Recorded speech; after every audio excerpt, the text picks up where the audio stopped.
या देवी सर्वभूतेषु विद्यारूपेण संस्थिता नमस्तस्यै नमस्तस्यै नमस्तस्यै नमो नमः। नमस्कार विद्यार्थी મિત્રો, આપણે પ્રકરણ નંબર 2 માહિતીનું નિરૂપણ એની અંદર અભ્યાસક્રમ ચાલી રહ્યો છે. હવે આપણે શરૂઆતમાં જે પહેલા પ્રકરણ નંબર 1માં જોયું હતું કે માહિતીના બે પ્રકારો છે મુખ્યતઃ સ્વભાવતઃ. એક સંખ્યાત્મક માહિતી કહેવાય અને બીજી ગુણાત્મક માહિતી કહેવાય, જેને સંખ્યા દ્વારા દર્શાવી શકાય. બધું આપણે ઓલરેડી રિપીટ કરીએ છીએ, પણ અહીંયા જરૂરી છે એટલા માટે રિપીટ કરીએ છીએ કે જેને સંખ્યા દ્વારા દર્શાવી શકાય એને સંખ્યાત્મક માહિતી કહે છે, અને જેને સંખ્યા દ્વારા ન દર્શાવી શકાય પણ જે માહિતીનું વર્ણન થઈ શકે અથવા જે માહિતીની અંદર રહેલો ગુણ હોય એને ગુણાત્મક માહિતી કહે છે. બરાબર. હવે આગળના પ્રકરણ નંબર 2 ની અંદર આપણે માહિતીનું નિરૂપણ શીખી રહ્યા છીએ, ત્યારે આગળના લેક્ચરોની અંદર આપણે સંખ્યાત્મક માહિતીનું નિરૂપણ છે એ કેવી રીતે કરી શકાય એ આપણે શીખી ગયા. બરાબર. કે સંખ્યાત્મક માહિતી આપી હોય તો આપણે એને અસતત પ્રકારે કરી શકીએ, સતત પ્રકારે કરી શકીએ, નિવારક પ્રકારે કરી શકીએ, અનિવારક પ્રકારે કરી શકીએ. બરાબર. પરંતુ માહિતી ગુણાત્મક પ્રકારની હોય તો ગુણાત્મક માહિતીનું વર્ગીકરણ કેવી રીતે કરી શકાય, આજે આપણે શીખવાનું એ છે કે ગુણાત્મક માહિતી આજે આપણે એનું વર્ગીકરણ કરવાનું નથી. જેમ સંખ્યાત્મક માહિતીની અંદર પહેલા આપણે થોડીક થિયરી શીખાતા, એવી જ રીતે સંખ્યાત્મક માહિતી છે, ગુણાત્મક માહિતી છે, એનું વર્ગીકરણ કરતી વખતે પણ આપણે કઈ કઈ બાબતો ધ્યાન રાખવી જોઈએ અને કેટલા કેટલા પ્રકારે એનું વર્ગીકરણ થઈ શકે એ આજે આપણે આજનો આપણો વિષય કે આજનો આપણો ટોપિક છે કે ભાઈ ગુણાત્મક માહિતીનું વર્ગીકરણ. જે આપણો મુખ્ય મુદ્દો એ છે ગુણાત્મક માહિતીનું વર્ગીકરણ. હવે સામાન્ય રીતે ગુણાત્મક માહિતીનું વર્ગીકરણ છે એ કેવી રીતે કરી શકાય? જેમ સંખ્યાત્મક માહિતીનું વર્ગીકરણ બે રીતે કરતા હતા આપણે, એક અસતત પ્રકારે અને બીજું સતત પ્રકારે, એવી રીતે સંખ્યાત્મક માહિતી છે ગુણાત્મક માહિતી છે એનું વર્ગીકરણ પણ બે પ્રકારે કરી શકાય. એક સાદું વર્ગીકરણ અને બીજું છે બહુવિધ વર્ગીકરણ. હવે સાદું વર્ગીકરણ એટલે શું અને બહુવિધ વર્ગીકરણ એટલે શું એમાં અત્યારે આપણે પડતા નથી. બરાબર. હવે સાદું વર્ગીકરણ કરવા માટે આમ જુઓ ને તો ટૂંકમાં તમને હું એમ કહું કે ભાઈ ગુણાત્મક માહિતીનું વર્ગીકરણ કરવું એટલે કોષ્ટકની રચના કરવી. કોષ્ટક રચના, આ સીધા સાદા શબ્દોની અંદર ગુણાત્મક માહિતીનું વર્ગીકરણ એટલે કોઈ પણ માહિતી આપી હોય એને યોગ્ય કોષ્ટકમાં ગોઠવવાની પ્રક્રિયાને ગુણાત્મક માહિતીનું વર્ગીકરણ કહે છે. તમને પાઠ્યપુસ્તકમાં ભલે ગમે તે વ્યાખ્યા આપી પણ આ સીધી અને સરળ વાત છે કે ગુણાત્મક માહિતીને કોષ્ટકમાં ગોઠવવાની પ્રક્રિયા એટલે ગુણાત્મક માહિતીનું વર્ગીકરણ એને કહી શકાય. તો હવે જેવી રીતના અસતત ને સતત હતું એવી જ રીતના આમાં ડિપાર્ટમેન્ટ નથી, મતલબ કે એવા જ એના ભાગ નથી. પણ સાદું વર્ગીકરણ એટલે એ પ્રકારનું વર્ગીકરણ કે જે માહિતીનો એક જ ગુણધર્મ આપેલો. દાખલા તરીકે ભાઈ વ્યક્તિની અંદર રહેલી પ્રામાણિકતા કે વ્યક્તિની કારખાનામાં કામ કરતા મજૂરોનો પગાર, આજે એક પ્રકારનું કોઈ પણ એક વ્યક્તિ વિશે એક જ ગુણધર્મ આપેલો હોય કે એક વસ્તુ વિશે એક વસ્તુની અંદર એક જ ગુણધર્મ રહેલો હોય એને સાદું વર્ગીકરણ કહે છે. એટલે કે આની અંદર શું હતા તમારે યાદ રાખવાનું છે તો કે એક જ ગુણધર્મ હોય એને શું કહેવાય? સાદું વર્ગીકરણ કહે છે, બરાબર. હવે બહુવિધ વર્ગીકરણ, એટલે હવે તમને આ એક ઉપરથી ખબર પડી ગઈ હશે કે બહુવિધ વર્ગીકરણ એટલે કેવું. તો કે દાખલા તરીકે તમે શીખી ગયા જો એક વચન અને બહુવચન. એક વચન એટલે એક જ, અને બહુવચન એટલે બે અથવા બે થી વધારે. બે બહુવિધ વર્ગીકરણ એટલે બે નહીં, પણ બે હોય અથવા બે થી વધારે પણ હોય. એટલે બે અથવા બે થી વધારે જ્યારે ગુણધર્મ આપણને આપેલા હોય કોઈ પણ માહિતી વિશેના, તો આપણે એને બહુવિધ પ્રકારે વર્ગીકરણ કરી શકીએ છીએ. મિત્રો, અહીંયા એક અગત્યની વાત હું તમને કહું તો આપણે કેવા પ્રકારનું કોષ્ટક બનાવવાના છે, તો કે એકવિધના બનાવવાના છે ને બહુવિધમાં. એટલે આપણે આપણા અભ્યાસક્રમની અંદર એક વસ્તુ વિશે કે એક વ્યક્તિ વિશે આપણને બે અથવા બે થી વધારે એટલે આપણે ત્રિવિધ કોષ્ટક બનાવવાનું. મતલબ કે ત્રણ પ્રકારની કોઈ પણ માહિતી આપણને આવશે ને તો વધુમાં વધુ કોષ્ટકમાં આપણને એક માહિતી એક વ્યક્તિ વિશે ત્રણ પ્રકારની માહિતી આપી છે, બરાબર ને. એટલે આપણે ત્રિવિધ કોષ્ટક બનાવવાનું આમ તો આપણે, બરાબર ને. એટલે આ ત્રણ થી વધારે માહિતી ઇન્ક્લુડ હોય એવું કોષ્ટક આપણે બનાવવાનું નથી. દાખલા તરીકે સમજો કે કોઈ કારીગરો છે તો એની અંદર ત્રિવિધ કોષ્ટક કેવી રીતે બને, તો કે ભાઈ કારીગર છે તો એની જાતિના આધારે એક તો પુરુષ અને સ્ત્રી છે, પછી જાતિના આધારે, પછી એના હોદ્દાના આધારે પુરુષ, સ્ત્રી અને એનો હોદ્દો એ કઈ લાયકાત ધરાવે છે, એમ ત્રણ પ્રકારે આપણે એનું કોઈ પણ માહિતી આપી તો એવી રીતના એની અંદર એક વ્યક્તિની અંદર રહેલા ત્રણ જે ગુણધર્મ છે એટલે આપણે વધુમાં વધુ બહુવિધ કોષ્ટક એટલે બે અથવા બે થી વધારે માહિતી જેની અંદર સમાવિષ્ટ કરવા થતી હોય એવા કોષ્ટકને બહુવિધ કોષ્ટક છે એ કહે છે, બરાબર. એટલે સમજાઈ ગયું. આપણે ત્રણ માહિતી સુધી જવાનું છે. આ બે મુદ્દાઓને આપણે બરાબર સમજી ગયા. હવે એવું છે ભાઈ આ માહિતી છે, જેમ આપણે કોઈ પણ વસ્તુ શીખતા પહેલા આપણે થિયરી શીખવી મહત્વની છે. જો થિયરીમાં ધ્યાન ન આપીએ તો પ્રેક્ટિકલ છે એ આપણને બરાબર, ભલે થિયરી છે એની જગ્યા ઉપર સાચી છે અને પ્રેક્ટિકલ કરવા માટે થિયરીનો ઉપયોગ છે ને એ અત્યંતિક જરૂરી છે. એટલે જો આપણને થિયરી યાદ હશે તો પ્રેક્ટિકલી જ્યારે આપણે દાખલા ગણીશું ત્યારે આપણને એ અત્યંતિક ઉપયોગી થશે. અને આમ પણ આજે અહીંયા આપણે માહિતી મેં તમને એકદમ પાઠ્યપુસ્તકમાંથી આ જે કંઈ માહિતી લખી છે પાઠ્યપુસ્તકમાં આના વિશે તમને જોશો તો 2 પાના આપેલા છે આખા. એકદમ શોર્ટ ને સ્વીટ, જેટલું અગત્યનું છે એટલું જ અહીંયા આપણે લીધું છે અને એકદમ ટૂંકમાં બધા જ મુદ્દાઓને છે ટૂંકાવી અને અહીંયા સમક્ષ અહીંયા રજૂ કરેલા છે, બરાબર. તો કોષ્ટક રચનાના ઉપયોગો એ કોષ્ટક એટલે તમને આ એક પ્રશ્ન તરીકે પણ પૂછી શકે, બરાબર. આ એક તમને પ્રશ્ન તરીકે જ હું સમજાવું છું અત્યારે. માની લો કે તમને પ્રશ્ન પૂછાય કે ભાઈ કોષ્ટક રચનાના ઉપયોગો જણાવો, તો સૌથી પહેલો ઉપયોગ છે શું છે, તો કે વિસ્તૃત માહિતીને વ્યવસ્થિત, સચોટ અને સરળ રીતે રજૂ કરી શકાય છે. ખૂબ મોટી માહિતી આપી હોય. આપણે આગળ વર્ગીકરણનું જ્યારે તમને ઓડિયો લેક્ચરમાં મેં તમને કીધું હતું, બરાબર ને, કે એમને જેમ આવે એમ વસ્તુ પડી હોય અને એને યોગ્ય ખાનાઓની અંદર ને યોગ્ય આપણી જે કઈ જગ્યાઓ હોય એની અંદર ગોઠવવામાં આવે તો એ કેવી થઈ જાય, વ્યવસ્થિત થઈ જાય. ત્યારે મેં તમને યાદ હોય અને તમે જો એ ઓડિયો લેક્ચર બરાબર સાંભળેલું હોય તો એની અંદર એમ કીધું હોય કે આપણે ઘરનો સામાન છે જ્યારે ફેરવો હોય પહેલે દિવસે આપણા ઘરમાં અસ્ત વ્યસ્ત બધી જગ્યાએ પડ્યો હોય, બરાબર ને, પણ એને ગોઠવીએ એટલે આખું ઘર છે કેવું થઈ જાય, વ્યવસ્થિત થઈ જાય, બરાબર.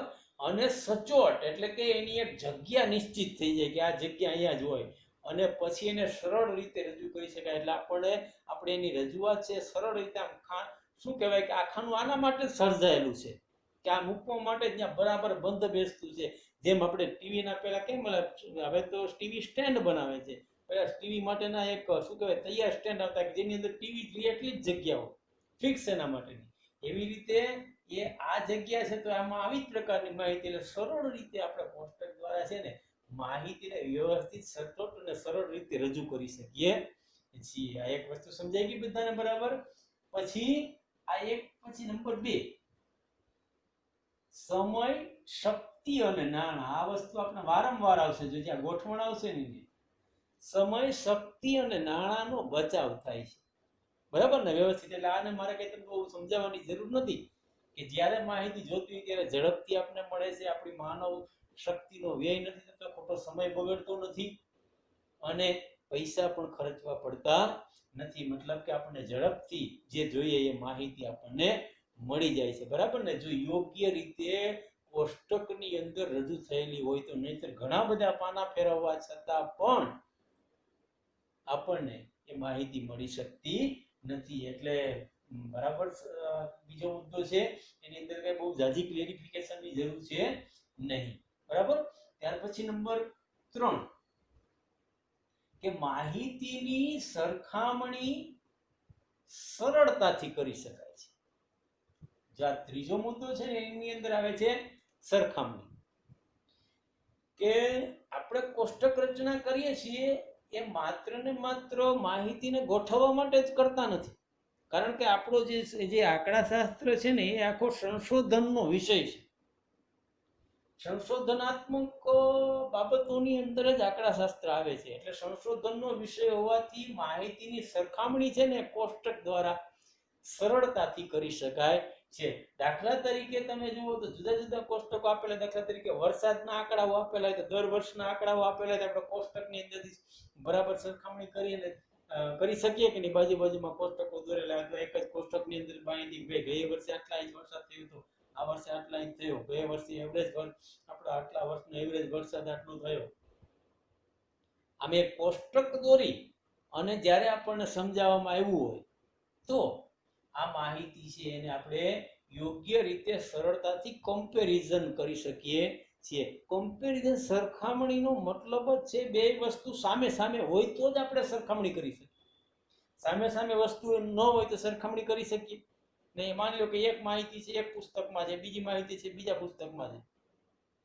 જો એ બે પુસ્તકને ભેગા રાખીને વાંચીએ તો આપણે કરી શકીએ, પણ જે સરળતાથી જે રીતની થવી જોઈએ એ રીતે નથી. પણ જો એને દાખલા તરીકે તમે એક પ્રશ્ન ભણતા હશો, બરાબર ને, કે ભાઈ નીચેની છે એના તફાવત શોધો, બરાબર ને. તો તફાવતમાં શું હોય તો કે એક તફાવતમાં એક મુદ્દો આ સાઈડ લખવાનો હોય તો બીજા મુદ્દો છે એ બીજી સાઈડ લખવાનો હોય. દાખલા તરીકે આપણા અભ્યાસક્રમની અંદર આપણે આગળ જોયું હતું કે સંખ્યાત્મક માહિતી અને ગુણાત્મક માહિતી વચ્ચેનો તફાવત સ્પષ્ટ કરો. તો બેને બાજુમાં ગોઠવેલો તો તફાવત સ્પષ્ટ સરખામણી સરસ રીતે થઈ શકે કે નહીં. એવી જ રીતે સરખામણી છે કોષ્ટકની અંદર હોય તો પણ માહિતીની સરખામણી છે એ યોગ્ય રીતે અને સરળતાથી કરી શકાય છે. એટલે ત્રીજા મુદ્દામાં તમારે યાદ રાખવાનું છે સરખામણી. પછી જે ચોથો મુદ્દો છે ને આમ અગત્યનો છે. શા માટે અગત્યનો છે તો કે માહિતી સ્તંભ અને હારમાં ગોઠવાયેલી કે ગોઠવાતી હોવાથી ભૂલને અવકાશ રહેતો નથી. જો આ તમારા માટે અગત્યનું છે. આમ પ્રશ્નની દ્રષ્ટિએ અગત્યનું હશે એ બરાબર છે, પરંતુ બીજી રીતે કેવી રીતે અગત્યનું છે સમજો જરા. તો કે જ્યારે તમે કોષ્ટક રચના કરશો એટલે ઊભા આડા સ્તંભ અને કોષ્ટક એટલે શું, એટલે તમને ખાલી આમ આઈડિયા તો આવી જ ગયો છે કે તમે જ્યારે ખાનાઓની અંદર માહિતી ભરશો ત્યારે તમને ખબર પડી જશે કે આ ખાનાની અંદર માહિતી ઘટે છે અથવા ભૂલ રહે છે. કારણ શું તો કે દરેકના આડા ઊભા સરવાળાઓ કરવામાં આવે અને કુલ માહિતી લખવામાં આવે. એટલે જો એમાં ક્યાંય પણ તમે ભૂલ કરી હશે તો તમારું જે કોષ્ટક છે એ બંધ બેસતું. દાખલા તરીકે આપેલું કેવું છે કે તો કે ભાઈ મશીન ફિટિંગ કરતા એકવાર ઘણા શું હોય તો કે કોઈ પણ યંત્ર કે મશીન હોય ને ખોલી નાખે તરત, પછી ફિટ કરવામાં શું થાય તો કે ફિટ કરવામાં સ્પેર પાર્ટ વધે, યોગ્ય રીતે ફિટ થાય ને અથવા હથોડા મારીને ગમે એમ કરીને ટાઈટ કરી દે, બરાબર ને, પણ એ યોગ્ય રીતે ચાલી શકે નહીં. એમ જો કોષ્ટકની અંદર પણ એવી રીતના હથોડામાં મતલબ કે જેમ તેમ કરીને માહિતી તમે ગોઠવેલી યોગ્ય રીતે ગણતરી કરીને ન મૂકી હોય તો તમારે ઊભા સરવાળાઓ છે મળતા નથી, પરિણામે એ માહિતી ભૂલ ભરેલી રહે છે. એટલે માહિતી કોષ્ટકમાં જો યોગ્ય રીતે ગોઠવાય તો ભૂલને અવકાશ રહેતો નથી. બીજા શબ્દોમાં કહું તો અત્યાર સુધી આમાં આ તો ખરું જ, બરાબર, આની સાથે આને ઉપરના અત્યાર સુધીના આપણે જેટલા પણ કઈ દાખલાઓ 2005 શીખ્યા છીએ એની અંદર તમારે જવાબ જોવાની જરૂરિયાત રહેતી નથી. શા માટે નથી રહેતી? કે તમે દાખલા તરીકે કોષ્ટક બનાવ્યું, બરાબર, હવે કોષ્ટકમાં જો માહિતી યોગ્ય હોય તો જ તમારા સરવાળાઓ આડી ઊભી હરોળમાં નીચે મળેલ કુલ માહિતીનો સરવાળો મળી શકે. જો એમાં ભૂલ હોય તો સરવાળાઓ મળતા નથી. એટલે તમારે વગર જોઈએ, મતલબ કે જોયા તમે જવાબ જોયા વગર તમે નક્કી કરી શકો કે મારો ગોઠવાય મારો આ દાખલો કે મારું આ કોષ્ટક સાચું છે કે ખોટું છે. જો ખોટું હશે તો સરવાળાઓ મળશે નહીં. એટલે મહત્વની વાત આપણા માટે એ છે, પ્રશ્ન તરીકે તો તમે એને લખી શકશો, પણ મહત્વની વાત એ છે કે એની અંદર ભૂલને અવકાશ રહેતો નથી. પછી પાંચમો અને છેલ્લો મુદ્દો છે માહિતીનું વિશ્લેષણ છે એ સરળતાથી કરી શકાય છે.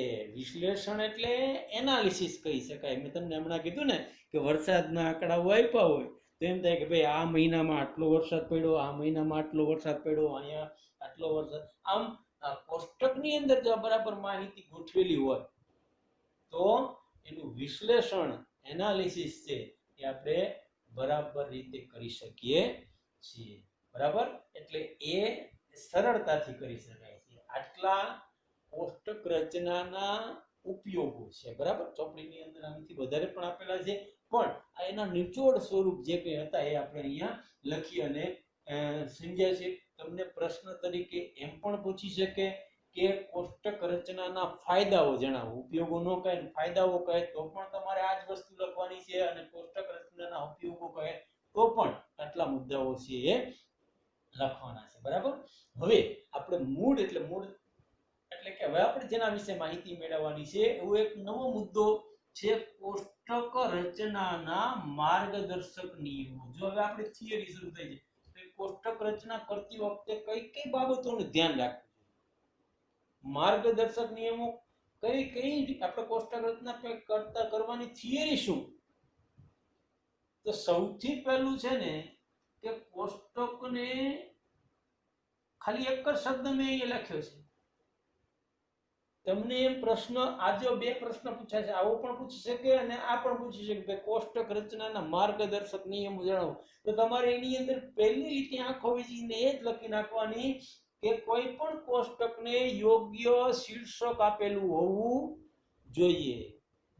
એટલે ઉપર મેં કેમ આખું અને આ માહિતી આને આપણે ઉપર શીર્ષક આપ્યો કે ભાઈ ગુણાત્મક માહિતીનું વર્ગીકરણ, આ એને સંબંધિત બધી માહિતી છે. બરાબર, તો એવી રીતે કોષ્ટકની ઉપર એક સરસ મજાનું કોષ્ટકની બધી માહિતીને આવરી લેવું એક શીર્ષક આપવું જોઈએ. એટલે કાવ્યની જેમ એને શીર્ષક આપવાની જરૂર નથી. બરાબર, પણ જે માહિતીની અંદર ઇન્ક્લુડ હોય એ પ્રકારનું એને શીર્ષક છે આપવું જોઈએ.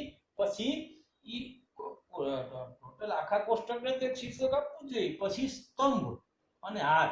કોષ્ટક એટલે આવી રીતનું હોય, તમને ખાલી સમજૂતી માટે દોરી દઉં તો આવી રીતનું કોષ્ટક હોય. બરાબર ને, આમ તો ખ્યાલ જ હશે, છતાં પણ તમારી જાણ માટે અહીંયા હું થોડો પ્રયત્ન કરું છું. જો અહીંયા બરાબર, મારું એટલું બધું ડ્રોઈંગ બરાબર નથી એટલે થોડું તમે સહન કરી લેજો. બરાબર, એટલે અહીંયા છે ને આ જો શું કીધું, સ્તંભ, આ જે ઊભા જે આંકાઓ છે ને એને સ્તંભ કહેવાય. એટલે આને પણ એક શીર્ષક આપવાનું કે અહીંયા દાખલા તરીકે એ સ્ત્રી, પછી પુરુષ, કુલ, આમ. અને આને કહેવાય હાર. હાર એટલે આડી લીટી, એને હાર કહેવાય. બરાબર, પછી અહીંયા પણ અહીંયા પણ એવી રીતના અહીંયા લખવાનું હોય કે ભાઈ એનો હોદ્દો છે, પછી એનો અભ્યાસ છે. આવી રીતના હારને પણ યોગ્ય શીર્ષક આપવું જોઈએ. એટલે આખા કોષ્ટકને એક અહીંયા શીર્ષક હોવું જોઈએ, અને આ બધી સ્તંભને શીર્ષક હોવું જોઈએ, અને આ બધી જે હાર છે એને પણ શીર્ષક આપેલું હોવું બરાબર. ત્યાર પછી છે આંકડાઓ ખૂબ મોટા હોય, આંકડાઓ ખૂબ મોટા હોય તો 100, 1000 કે લાખમાં દર્શાવવા. માની લો કે કોઈ માહિતી ખૂબ મોટી હોય કે દાખલા તરીકે એક કારખાનામાં કામ કરતા 5 લાખ કર્મચારીઓ, આખા દેશની અંદર કંપની ફેલાયેલી છે, કંપનીના 5 લાખ કર્મચારીઓનું વર્ગીકરણ કરવાનું છે, તો એ 5 લાખ એક ખાનામાં તમે લખવા જાવ તો ખૂબ મોટું છે, બરાબર ને. એક ખાનામાં કદાચ નાનું કોષ્ટક હોય તેમાં 5 લાખ ને 2 લાખ ને 3 લાખ ને આંકડા આવતા હોય તો સમય પણ નહીં એની અંદર ને ખાનાની બહાર નીકળી જાય. તો એને શોર્ટમાં લખવા માટે શું કરવાનું, તો કે ભાઈ એક સૂચના લખી નાખવાની કે ભાઈ રૂપિયા, આમ લખી નાખો તમે કે ભાઈ રૂપિયા લાખમાં, એટલે અહીંયા દાખલા તરીકે 5 લખેલા હોય તો અહીંયા શું સમજે તો કે 5 લાખ છે, એ 5 નથી નીકળ્યા, બરાબર ને. એટલે ભાઈ રૂપિયા 100માં અથવા 1000માં, એવી રીતના આપણી જે કંઈ આપણી માહિતીનો જે વિસ્તાર હોય એ પ્રમાણે આપણે એને ગોઠવી શકીએ, બરાબર. ત્યાર પછી આવે છે પરસ્પર સંબંધિત માહિતી પાસે મૂકવી જેથી પરિણામો તારવવામાં સરળતા રહે. પાસે મૂકવી એટલે દાખલા તરીકે જુઓ, સ્ત્રી પુરુષ આ પરસ્પર સંબંધિત માહિતી છે, બરાબર ને, જાતિની હોય તેવી. એટલે જે માહિતી છે ને એકબીજાને શું કહેવાય, એક સિક્કાની 2 બાજુઓ જેવી માહિતી હોય, એ માહિતીને આપણે શું કરવાની તો કે બાજુમાં મૂકવાની. એટલે એની અંદરથી કોઈ પરિણામો તારવવાના. દાખલા તરીકે માની લો કે આ કોષ્ટક છે કે ભાઈ શિક્ષણનું પ્રમાણ, તો સ્ત્રીઓમાં કેટલું છે, પુરુષોમાં કેટલું છે, અને શિક્ષણની ગુણવત્તા, ક્વોલિટી, આવું લખવું હોય તો એ પણ આડા સ્તંભમાં લખીને આપણે એની કમ્પેરિઝન અને એવી રીતના એને આપણે પરિણામ તારવી શકીએ કે ભાઈ સ્ત્રીઓ છે પુરુષોની સરખામણીમાં સારો અભ્યાસ કરે છે, ગુણવત્તા પણ સારી છે, એમ સ્ત્રી પુરુષની કમ્પેરિઝન થઈ શકે. આમ આયાત નિકાસ હોય, આમ જુદા જે 2 બાજુમાં એક બોલીએ પછી રાત દિવસ હોય, આ બધા શું છે પાસેની માહિતી કહેવાય. કે આવી માહિતી હોય તો આપણે એને સરળતાથી એની અંદરથી પરિણામો અને એને જે કંઈ જોતું હોય, આપણે જે હેતુ માટે કોષ્ટક બનાવેલું હોય હેતુ છે બરાબર રીતે સિદ્ધ થાય. ત્યાર પછી નંબર 4 આવે છે પાકું કોષ્ટક બનાવતા પહેલા કાચું કોષ્ટક બનાવવું. કાચું કોષ્ટક એટલે શું, તો આપણે તમને ખબર હોય તો તમે હવે રફ બુક કહો, અમે ભણતા ત્યારે કાચી નોટ ને પાકી નોટ એમ કહેતા. હવે ફેર બુક ને રફ બુક કહો ને, અમે ભણતા ત્યારે શું કહેતા, કાચી નોટ ને પાકી નોટ. એટલે આજે તમને સ્કૂલમાં જે ભણાવ્યું હોય એ પાકી નોટ કાચી નોટમાં ઉતારવાનું, તમે જેને રફ બુક કહો એ, અને ઘરે જઈ અને એને પાકી બુકમાં ઉતારવાનું. તો એ શું થયું, ડબલ કામ થયું ને એક વખત, કે એ સમય અલગ હતો, બરાબર. તો કહેવાનો મતલબ એ છે કે કાચું નોંધ છે એ ઘરે જઈને પાકી બનાવશું ત્યારે કાચા નોંધમાં જે કંઈ ભૂલો હશે ને એ બધી કેવી થશે, નીકળી જશે, બરાબર ને. અને વ્યવસ્થિત થશે, અને એ જે બીજી વખત બનાવેલું હશે એ કોષ્ટક છે કેવું હશે, વ્યવસ્થિત અને સરળ રીતે ચેકચાક વગરનું થશે. આમાં તો ચેકચાક થશે કાચામાં તો, બરાબર ને. ભૂલ થશે તો આપણે આંકડાઓ ચેકશું, બીજા લખશું, નવા લખશું, બરાબર ને. આ પાછું કોષ્ટકમાં ફેરફાર કરશું. પણ એકવાર કાચું કોષ્ટક બની ગયું પછી પાકું કોષ્ટક બનાવવામાં આવે તો પાકા કોષ્ટકની અંદર કોઈ ભૂલ રહેતી નથી. અને બીજી એક વાત કે કોષ્ટકની અંદર જે જગ્યા છે ને એ મર્યાદિત હોય છે. સમજો તમે દાખલા તરીકે કોઈ ફોર્મ ભરતા હો ને, ત્યારે ફોર્મ ભરવાની અંદર ફોર્મની અંદર જગ્યા છે ને એ મર્યાદિત હોય.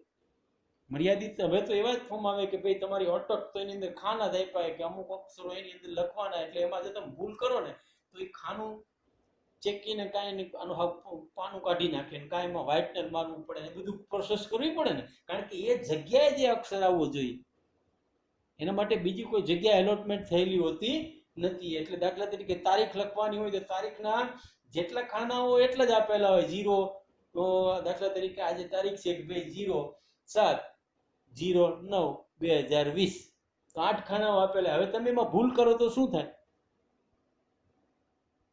તો એક ખાનાની જે જગ્યા છે એ બગડી જાય કે નહીં બગડી જાય. એવી રીતે કાચું કોષ્ટક એટલા માટે બનાવવાનું છે કે પાકું કોષ્ટક બનાવતી વખતે કોઈ પણ પ્રકારની ચેકચાક ન રહે. કારણ કે આપણે આ રફ આ વાત નથી કે હાલો ભાઈ ચેક મારીને બીજું લખી નાખશું આપણે.